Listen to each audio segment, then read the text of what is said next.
Господи Ісусе Христе, Сину єдинородний, безпочаткового Твого Отця, сказав Ти пречистими Твоїми устами: без мене не можете творити нічого.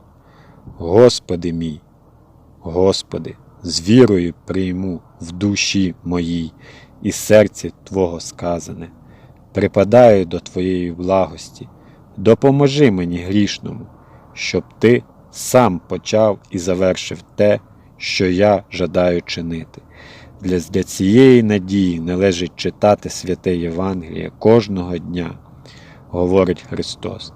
Я прийшов, щоб кинути вогонь на землю, бо Він, як відомо, знищує природу усякого лукавства.